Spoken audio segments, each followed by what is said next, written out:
विद्यार्थीहरू, आजको कक्षामा हामी विपरीतार्थक शब्दको परिचय र यसका केही उदाहरणहरूको बारेमा चर्चा परिचर्चा गर्नेछौँ। अब पहिला परिभाषा हेरौँ। उल्टो अर्थ दिने शब्दलाई विपरीतार्थक शब्द भनिन्छ। कुनै पनि शब्दको उल्टो अर्थ दिने शब्दलाई नै हामी के भन्छौँ त विपरीतार्थक शब्द भन्छौँ। जस्तै खेलको उल्टो टुप्पो, त्यस्तै अग्लोको उल्टो होचो, अनि ज्ञानीको उल्टो चाहिँ अज्ञानी, त्यस्तै मूर्खको उल्टो विद्वान, अनि धरतीको उल्टो आकाश।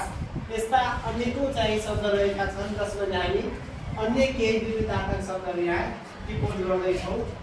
जस्तै झुप्डीको महल, त्यस्तै रस्वको दीर्घ, रस्वको विपरीतार्थी दीर्घ, त्यसपछि अमृतको बीज, अमृतको बीज हैन, त्यसपछि सानोको ठुलो,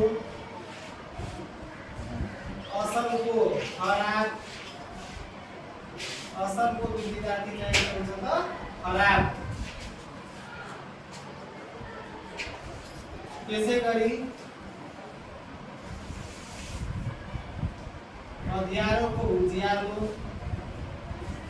अँध्यारोको विपरीतार्थी उज्यालो, सधैँको कहिलेकाहीँ, सधैँ, सधैँको कहिलेकाहीँ,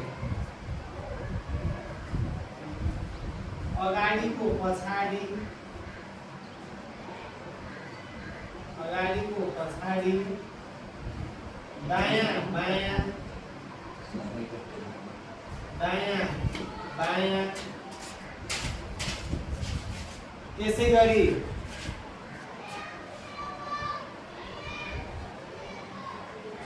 आस्तिकको नास्तिक, आस्तिकको उल्टो नास्तिक, असलको खराब लेखिसकेका छौँ हामी। त्यसपछि दिनको रात, दिनको रात, त्यसपछि सुखीको दुखी, धनीको गरिब, धनीको गरिब, घामको पानी, घामको पानी, कालो गोरो, कालोको उल्टो बुझाउने शब्द गोरो। त्यस्तै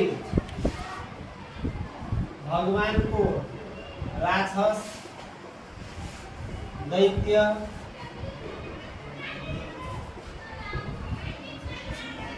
भगवानको राक्षस, दैत्य।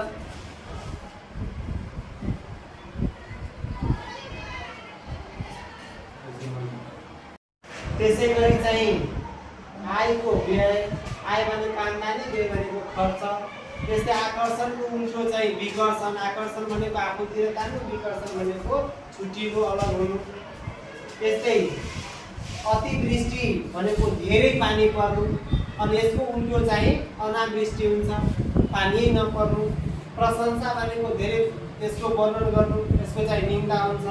त्यस्तै चोरको विपरीतार्थी चाहिँ साधु हैन, अनि अनुकूलको मिल्दो, यसको प्रतिकूल।